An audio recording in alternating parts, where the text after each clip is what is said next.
अस्सलामुअलैकुम, मैं हूं आपका दोस्त ज़ीशान उमर और आज का हमारा टॉपिक है वैलिडिटी और इसकी types.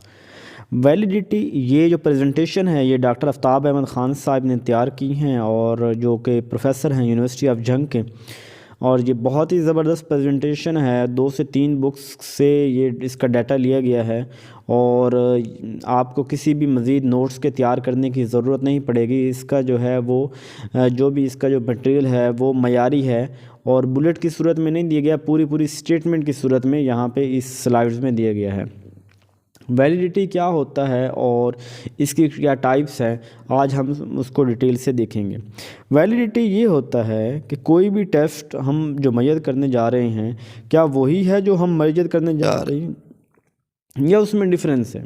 Validity refer to the degree to which test measure what is suppose to measure, कि जो हम मैयर करना चाहते हैं, जो हम देखना चाहते हैं वही चीज़ है टेस्ट में कि कोई चीज़ उसमें मुख्तलिफ है। एक बात आपको बताता चलूँ कि वैलिडिटी जो है इसको वैलिडिटी तब ठीक होती है जब हमारी मेथडोलॉजी ठीक होती है, जब हमारा इंस्ट्रूमेंट ठीक होता है, जब हमारी सैम्पलिंग ठीक होती है। यानी ये एक रिसर्च का टॉपिक है, तो रिसर्च में जो हमारी अगर सैम्पलिंग, हमारी मेथडोलॉजी, हमारा जो इंस्ट्रूमेंट जो हम यूज़ कर रहे होते हैं, अगर वो ठीक है तो हमारी वैलिडिटी जो है वो ज़बरदस्त होगी। तो वो अप्रोप्राइटनेस होनी चाहिए, मीनिंगफुलनेस होनी चाहिए, करेक्टनेस होनी चाहिए और यूज़फुलनेस जो है ना वो होनी चाहिए रिसर्च के लिए। और जो वैलिडिटी है ये क्या करती है, श्योर करती है कि it permits appropriate interpretation of score की ज़बरदस्त इंटरप्रिटेशन करती है। It is the most fundamental consideration in developing and evaluating test. और a valid measurement tool helps us achieve the purpose of the measurement. एक जो वैलिड जो है वो मेजरमेंट जो होगी वो हमें उसका जो मुकम्मल जो पर्पस है मेजरमेंट का वो हमें बताएगी और उसको जांचने में हमारी मदद करेगी। वैलिडिटी जो है वो एक बहुत इम्पॉर्टेंट फॉर्म ऑफ रिसर्च है और इसकी 3 डिग्रीज़ हो सकती हैं। एक होता है हाईली वैलिड और second moderately valid and third is general invalid. Moderate highly valid जो कम्प्लीटली वैलिड होगा, मॉडरेटली जो औसतन दर्जे का, और जनरली इनवैलिड जो हमारी जो रिसर्च है, जो टेस्ट जो हमारे स्कोर्स हैं वो इनवैलिड होंगे। इफ़ अ टेस्ट और instrument is used for several different purposes it must be validated for each. क्योंकि अगर हम किसी भी जो टेस्ट है, जो रिसर्च है, उसको डिफरेंट चीज़ों के लिए देख रहे हैं, तो जब हम उसकी वैलिडिटी फाइंड करेंगे तो वो भी हर चीज़ के लिए देखेंगे। यानी मैं इसको मिसाल के तौर पे ये कहते हूँ कि आप केमिस्ट्री का एक टेस्ट ले रहे हैं और टेस्ट लेने के आपके 3 मकसद हैं। तो जब आप वैलिडिटी कहेंगे तो आप ये नहीं कह देंगे कि दिस टेस्ट इज़ वैलिड, नहीं, आप कहेंगे this test is valid for फलां। यानी किस चीज़ के लिए वो टेस्ट वैलिड है। कि आपने केमिस्ट्री का टेस्ट लिया, आपके 3 मकसद, पहला मकसद तो आपका ये है कि उसकी देखने आया कि बच्चे की जो एंड ऑफ द ईयर उसकी लर्निंग जो है वो कहाँ तक पहुँची। दूसरा आपका ये मकसद हो सकता है कि जी प्रेडिक्शन करनी है कि वो फ्यूचर में वो कैसा परफॉर्म करेगा जब उसको इस केमिस्ट्री के जो सब्जेक्ट में उसको एडमिशन दे दिया जाए, तो उसकी बेस कितनी स्ट्रॉन्ग है और फ्यूचर में इसके मुताबिक वो कितना परफॉर्म करेगा। और थर्ड जो है आप ये भी कर सकते हैं कि आज केमिस्ट्री के वो किस लेवल पे वो खड़ा हुआ है। तो ये चीज़ें चेक करने के लिए जब हम उसको कंक्लूजन करेंगे तो हम कहेंगे कि it is this test is valid for फलां, तो हम ये चीज़ कहेंगे। और इसमें द सेम टेस्ट में be given to groups or respondent with significant differences, one group who has studied the test material and one who has. अच्छा, ये चीज़ भी देखें कि जब आप टेस्ट जो है बना रहे हैं, तो टेस्ट बनाने के बाद आपने टेस्ट ले लिया है, तो आप टेस्ट बनाने के दौरान ये चीज़ तो आपने मद्देनज़र नहीं रखी कि जो जिस ग्रुप से मैं टेस्ट ले रहा हूँ, एक वो ग्रुप जो पढ़ के आया और एक ग्रुप वो पढ़ के नहीं आया, ये चीज़ तो आप नहीं देख रहे। लेकिन जब चूँकि वैलिडिटी में जब आपने रिज़ल्ट बताने हैं तो आपने जैसे validity is specific to the interpretation being made and to the group being tested, कि किस ग्रुप के लिए थी और उसकी इंटरप्रिटेशन जो है वो क्या है। वी कांट सिंपली से, हम ये नहीं कह सकते दिस टेस्ट इज़ वैलिड, बल्कि हमें ये कहना होगा that this test is valid for the particular interpretation and the particular group. यानी वो ख़ास ग्रुप जिस ये ख़ास इंटरप्रिटेशन या ख़ास ग्रुप के लिए वो टेस्ट वैलिड है, हमें यानी कि पूरी बात करनी होगी। तो इसकी 4 टाइप्स हैं। एक तो ये है कंटेंट वैलिडिटी, सबसे पहली टाइप। दूसरी है क्राइटेरियन रिलेटेड वैलिडिटी, थर्ड है construct validity and the fourth है कंसिक्वेंशियल वैलिडिटी। जो कंटेंट वैलिडिटी है ये वो वैलिडिटी जैसे जिसे हम फेस वैलिडिटी, ये जो हमारे सामने है। तो कंटेंट वैलिडिटी क्या होगा कि इसकी content validity is the degree to which a test measure an intended content area, कि वो टेस्ट वो मेजर करे जो हमें जो है ना जिस कंटेंट से वो टेस्ट जो दिया गया है उसी कंटेंट में से टेस्ट लिया जाए। मैं इसको मिसाल के तौर पर आपको बताता हूँ कि आपका जो है एग्ज़ाम है और एग्ज़ाम में आपका जो सिलेबस है वो 4 चैप्टर है। जो पेपर है जब आपके सामने आया तो पेपर अगर 4 चैप्टर से बन के आएगा तो ये क्या होगा, ये वैलिड होगा। और अगर पेपर 5 से बन के आ जाए तो वो क्या हो जाएगा, इनवैलिड हो जाएगा। और अगर पेपर 3 से बन के आ जाए तो फिर भी वो क्या हो जाएगा, कंप्रोमाइज़ तो किया जा सकता है लेकिन वो टेस्ट बेसिकली क्या होगा, वो इनवैलिड होगा। तो यहाँ इसकी 2 टाइप्स ही बताई हैं, एक है आइटम इनवैलिडिटी और सेकंड है sampling invalidity, item validity and sampling validity.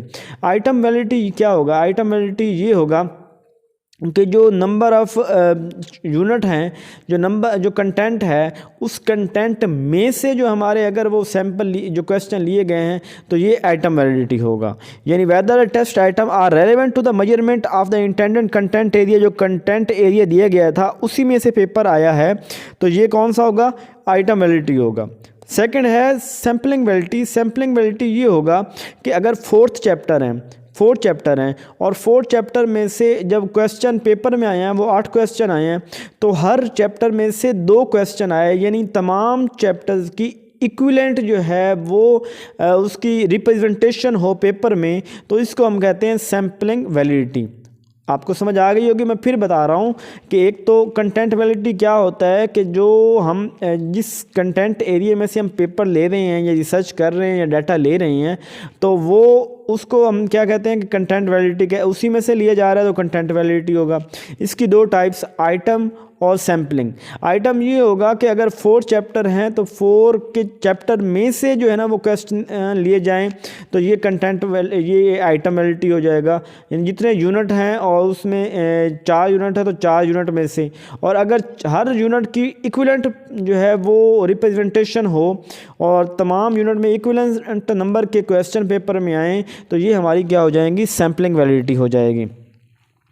For example वो कह रहा है कि test design to measure knowledge of, एक टेस्ट है, आप बायोलॉजी का टेस्ट ले रहे हैं बच्चों का, और टेस्ट लेते हुए आपने क्या किया है कि बायोलॉजी की 5 पोर्शन जिम्मे लगाए थे तो उसमें आपने सिर्फ पहले पोर्शन वर्टिब्रेट से ही आप उसका सारा पेपर बना देते हैं, तो ये टेस्ट क्या हो जाएगा, इनवैलिड होगा, क्योंकि उसने बाकी एरियाज़ को जो है वो कवर नहीं किया। पाँचों के पाँचों एरियाज़ को, इनवर्टिब्रेट्स को भी देखना था, बाकी मेम्बर्स इन सब को उसने देखना था, लेकिन उसने जस्ट एक एरिया को देखा है तो ये वाला टेस्ट क्या हो जाएगा, इनवैलिड हो जाएगा। It is important to clearly identify and examine the bound of the content area to be tested before constructing or selecting a test or measuring instrument measure करने से पहले हमें कंटेंट देख लेना चाहिए और किस कंटेंट के अंदर हम कितना बाउंड है ये हमें अंदाज़ा लगा लेना चाहिए। और ये वाला टेस्ट जो है, ये कंटेंट, ये वाला मोस्टली जो अचीवमेंट टेस्ट जो होते हैं ना वो कंटेंट वैलिडिटी पे डिपेंड कर रहे हैं। यानी जो हम अचीवमेंट टेस्ट लेते हैं, अचीवमेंट टेस्ट ये जो हम साल के एंड पे लेते हैं, छिमाही लेते हैं, यानी जो हम एक ख़ास टाइम के बाद अपनी क्लास के बच्चों से टेस्ट लेते हैं वो इसे अचीवमेंट टेस्ट कहते हैं। और अचीवमेंट टेस्ट जो है वो कंटेंट वैलिडिटी पे डिपेंड कर रहा होता है। और अगर सम टाइम हम कंप्रोमाइज़ कर जाते हैं कि अगर 4 चैप्टर में से लिया है लेकिन हर चैप्टर की इक्विवेलेंट जो है वो उसकी हर चैप्टर की इक्विवेलेंट जो रिप्रेजेंटेशन नहीं है तो हम उसको कह सकते हैं कि यहाँ हम कंप्रोमाइज़ कर सकते हैं। या हमने कोई ऐसा टॉपिक जो हमने पढ़ा हुआ है उसमें से सवाल नहीं आया पेपर में तो ये भी हम कंप्रोमाइज़ कर सकते हैं। तो कुछ चीज़ें कंप्रोमाइज़ हो जाती हैं लेकिन असल बात जो है वो आपको याद रखनी है। अच्छा, ये कंटेंट वैलिडिटी है ना, इसके लिए कोई प्रॉपर फार्मूला नहीं है, कोई प्रॉपर तरीक़ेकार नहीं है, बस ये एक जजमेंटल है, ये एक जजमेंट करना है कि हमने जो है ना इतना कंटेंट दिया और इतने कंटेंट में क्वेश्चन आया। इससे कोई बाकायदा कोई फार्मूला नहीं, कोई स्टैटिस्टिक वैल्यू नहीं है कि जिसके बाद हम क्वान्टिटेटिवली बताएंगे कि ये जो है ना ये कंटेंट वैलिडिटी पे एग्जिस्ट कर रहा है कि ये नहीं कर रहा। तो इसके लिए बेसिकली जो एक्सपर्ट होते हैं ना वो इसका रिव्यू करते हैं, वो देखते हैं, वो बताते हैं, और हम इसमें कंपैरिजन कर रहे होते हैं ना इसी चीज़ का कि हमने कितना पढ़ाया और कितना हमने टेस्ट लिया। यानी when the two कॉन्साइड the content validity is strong, जब वो दोनों जो है क्राइटेरिया पूरे हो रहे होंगे तो वो। सेकंड है जो दूसरी टाइप है वो है क्राइटेरियन रिलेटेड वैलिडिटी। जैसे क्राइटेरियन से मुराद यहाँ पे क्या है, क्राइटेरिया कि ख़ास क्राइटेरिया सेट कर दिया गया है, उस क्राइटेरिया के मुताबिक, फिक्स क्राइटेरिया के मुताबिक हमने अपनी वैलिडिटी को देखना है। Criterion related validity is determined by relating performance on a test to performance on a second test और अदर मेजर। मिसाल के तौर पे आपने एक टेस्ट लिया और उस टेस्ट के रिज़ल्ट को आपने जो है ना एक और टेस्ट जो परी एग्जिस्टिंग या स्टैंडर्ड टेस्ट है, या जो एक और टेस्ट है उसके मुकाबले लिया और दोनों को आपने जज किया उसके। यानी इसकी मैं 2-3 बड़ी आसान सी मिसालें आपको देता हूँ। एक तो यहाँ पे ये the second test or measure that is criteria against which the validity of the initial test is जज, कि आपने टेस्ट लिया सेकंड और उस सेकंड टेस्ट के जो आपने स्कोर निकाले हैं और उससे पहले जो एक पहले स्टैंडर्डाइज टेस्ट लिया गया था आप उसके स्कोर के साथ मैच करेंगे तो ये क्राइटेरिया रिलेटेड वैलिडिटी हो जाएगी। ये मिसाल देखें कि पीपीएससी जो है वो लेक्चरर एजुकेशन का पेपर लेता है और एक और इदारा है वो कहता है कि मैं जो है ना वो बिल्कुल सेम जैसे मतलब अगर एक बंदे के पीपीएससी के नंबर जो है ना, वो एक और इदारा है वो भी अपना पेपर तैयार करता है, वो कहता है कि मेरा पेपर पीपीएससी के स्टैंडर्ड के मुताबिक है और वो पेपर लेता है 100 नंबर का, बंदे के नंबर आते हैं 60-100 में से, तो वो कहता है कि जो आपके पीपीएससी है उसके नंबर भी आपके अप्रॉक्सीमेटली 60 ही होंगे। यानी उसने एक क्राइटेरियन स्टैंडर्डाइज टेस्ट था पीपीएससी का, इसने टेस्ट इधर बनाया, इन दोनों को इसने बाद में जब दोनों के रिज़ल्ट आ गए तो उनका जो दोनों को कंपैरिजन होगा तो उससे हमें पता चल जाएगा कि ये कितना क्राइटेरियन रिलेटेड वैलिडिटी है, इसमें एग्जिस्ट कर रही है कि नहीं कर रही। यानी बात को समझें कि एक टेस्ट जो पहले लिया गया है और एक टेस्ट जो है ना वो बाद में लिया गया, उन दोनों को रिज़ल्ट को आपस में देखना और उसका क्राइटेरिया को देखना, ये क्राइटेरियन रिलेटेड वैलिडिटी हो जाता है। और इसकी 2 टाइप्स हैं, कौन सी, कनकरेंट वैलिडिटी और प्रेडिक्टिव वैलिडिटी। कनकरेंट वैलिडिटी और प्रेडिक्टिव वैलिडिटी। कनकरेंट वैलिडिटी यही होगी कि एक टेस्ट आपने लिया और उसके रिज़ल्ट को आप पर एग्जिस्टिंग जो एक टेस्ट ऑलरेडी उससे पहले लिया गया था स्टैंडर्डाइज्ड टेस्ट उसके साथ आप जो है ना वो कंपैरिजन करेंगे उसके। यानी a test developed that claim to do the same job as some other test but easier और फास्टर। वो मैंने आपको जैसे मिसाल दे दी कि वो कहता है कि वो जैसे एक पीपीएससी का सेम स्टैंडर्ड का टेस्ट है वैसे ही वो बंदा जो टेस्ट डेवलप करेगा और वो कहेगा कि बिल्कुल मेरा जो है ना उसके साथ जो है ना वो टेस्ट मिलता उसी जैसा लगता है। और ये टेस्ट को इस प्रोसीजर इसका क्या है, क्या स्टेप्स हैं कि administrate the new test to a defined group of individual, कि आप एक जो है ना वो टेस्ट जो एक ग्रुप है उससे आप वो एक टेस्ट लेते हैं और administer a previously establish valid criterion test, और एक पुराना टेस्ट जो पहले जो पीपीएससी का था यानी वो आप उसी सेम ग्रुप से उसी से दोबारा ले लेते हैं, फिर इन दोनों के रिज़ल्ट को आप देखते हैं और रिज़ल्ट को इवेल्युएट करते हैं। और उसकी दूसरी जो टाइप्स थी वो थी प्रेडिक्टिबिलिटी, और predictability is the degree to which a test can predict how well individual will in the future situation. Predict का मतलब ही यही होता है कि कोई ऐसा टेस्ट जो हमें बताए कि यानी कि मिसाल के तौर पर जैसे हमने केमिस्ट्री का टेस्ट लिया तो वो प्रेडिक्ट करेगा कि ये बंदा केमिस्ट्री में कितना लायक है और कल को ये जो एमएससी केमिस्ट्री जो है उसमें कितना कुछ परफॉर्म कर सकता है। यानी वो एक क्राइटेरिया जो फिक्स किया था वो प्रेडिक्टिव वैलिडिटी कहते हैं। जैसे आपने अलजबरा कराना है तो आप अलजबरा को जो है ना एक ख़ास फार्मूले बता देते हैं और उसके बाद आप अंदाज़ा लगा लेते हैं, प्रेडिक्ट कर लेते हैं कि इसको फार्मूले की एग्जांपल की समझ आ गई है तो पूरी बशक की जो है वो इसको समझ आ जाएगी। Predictive validity is extremely important for test that are use to classify as select individual. यानी ये इंडिविजुअल के ज़्यादा फोकस कर होता है जब किसी हम एक ख़ास शख्स की जो है ज़हनियत ख़ास शख्स को जाँच रहे हो तो उसके लिए हम ये जो है ना ये वाला टेस्ट यूज़ करते हैं। और मैंने universities require a minimum score for admission in the belief that student who achieve that score have a higher probability of securing इनको, तो वही मिसाल आ गई उसकी पर। अच्छा, the predictability of an instrument may vary depending on a number of factors। तो 3-4 चीज़ें जो है ना वो उस predictability के ऊपर इफेक्ट कर सकती हैं। एक तो है करिकुलम इन्वॉल्व, कि उसमें करिकुलम जो है वो कैसा है, उसका टेक्स्ट बुक कौन किस तरह यूज़ हुआ है, जियोग्राफिक लोकेशन जो है वो, ये चीज़ें उसमें जो है ना वो predictability में मैटर कर रही होती हैं। उसके बाद है जो थर्ड टाइप है वो है कंस्ट्रक्ट वैलिडिटी। कंस्ट्रक्ट वैलिडिटी क्या होता है कि ऐसी वैलिडिटी, ये बहुत इंपॉर्टेंट वैलिडिटी है और ये नॉन ऑब्जर्वेबल चीज़ें जो हमारे पास हैं, जैसे इंटेलिजेंस है, एंग्जाइटी, एटीट्यूड, ऑनेस्टी, तो इन चीज़ों को जो हम मेजर करते हैं, ऑब्जर्व करते हैं, उससे क्या कहते हैं, कंस्ट्रक्ट वैलिडिटी कहते हैं। और construct underline the variable that researcher measure, तो ये चीज़ें जो है रिसर्चर मेजर करता है और इसे कंस्ट्रक्ट वैलिडिटी कहते हैं। फोर्थ हमारी जो टाइप्स है वो है कंसीक्वेंशियल वैलिडिटी। कंसीक्वेंशियल वैलिडिटी जैसे ये नतीजा के तौर पे कि किसी चीज़ का एंड रिज़ल्ट क्या होगा वो देखने चेक करने के लिए हम कंसीक्वेंशियल वैलिडिटी देखते हैं। देखिए कि अगर आप कोई रिसर्च कर रहे हैं और उसके फिज़िकली जो है ना वो कल को कोई नुकसानात उसके सामने आ सकते हैं, कोई से या ऐसे क्वेश्चनेयर हैं, ऐसे टेस्ट हैं, ऐसे इंटेलिजेंस टेस्ट हैं तो जिसमें किसी के पागल होने का ख़दशा है, तो आप उसको जो उसके नुकसानात हैं तो वो आप पहले बता देते हैं, तो ये कॉन्सिक्वेंशियल वैलिडिटी होगी। यानी कि इसमें कितना हार्मफुल है वो टेस्ट, तो अगर पहले बता देते हैं, यानी कितना इंटेंडेड उसके मुतालिक आप बता देते हैं, इसका पर्पज़ क्या है टेस्ट का, तो वो जो है वो कॉन्सिक्वेंशियल वैलिडिटी होगी। अगर आप नहीं बताएंगे, ज़्यादा नुकसान हो जाएगा तो हो सकता है या हो जाएगा, तो वो कॉन्सिक्वेंशियल वैलिडिटी नहीं होगा, वो इनवैलिड होगा। However there are some testing influence instances that produce negative और हार्मफुल कंसिक्वेंस टेस्ट टेकर, तो यानी जो टेस्ट लेने वाला है उसके लिए जो है वो नुकसानदेह जो है ना वो चीज़ें आ सकती हैं। तो यानी हमने इसमें बताना होता है कि कौन सा टेस्ट जो है ना वो कितना जो है नुकसानदेह है। What are the effect of various form of testing on teacher और एजुकेशन, के कितना टीचर के ऊपर या स्टूडेंट जो है उनके ऊपर जो है वो कितना नुकसान कर रहा होता है। तो इसकी मिसालें मुख्तलिफ दी हैं कि how does testing student solely with multiple choice item effect student learning as compare with, यानी हम किस चीज़ का कंपेरिजन कर रहे हैं और बता रहे हैं कि कौन सी चीज़ कितना नुकसानदेह हो सकती है।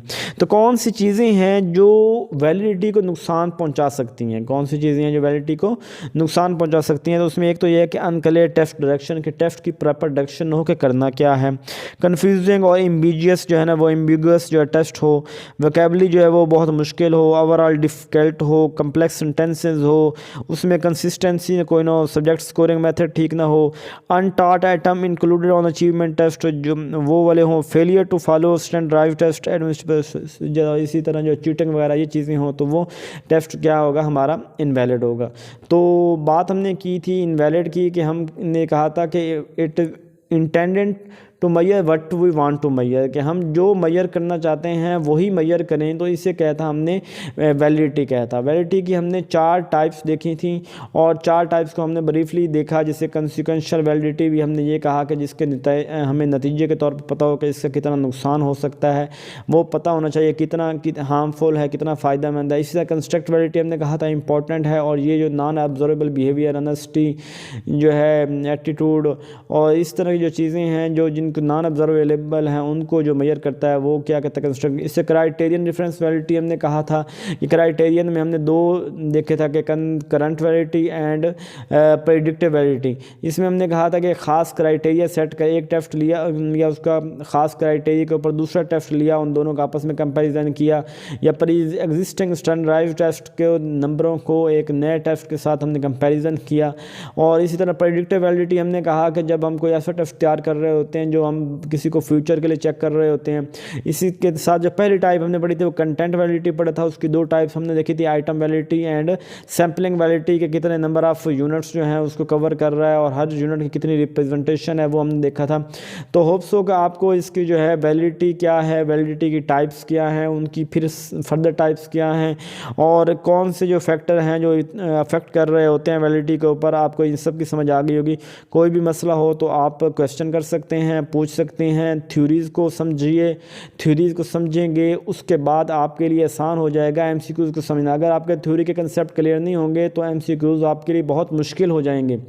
और अगर आपकी कोई राय है तो अपनी राय ज़रूर दीजिए, और अगर चैनल को अभी तक सब्सक्राइब नहीं किया और आप मुस्तकबिल में एजुकेशन के मुतालिक ज़्यादा जानना चाहते हैं, एजुकेशन के में अपना करियर को देख रहे हैं, तो फिर आप बहुत बड़ी गलती कर रहे हैं अगर आप फिर भी आप चैनल को जो है ना वो सब्सक्राइब नहीं करेंगे। तो चैनल को सब्सक्राइब कीजिए, अपनी राय का इज़हार कीजिए, कमेंट कीजिए, लाइक कीजिए और हमारे साथ रहिए। जज़ाकल्लाहु खैरा।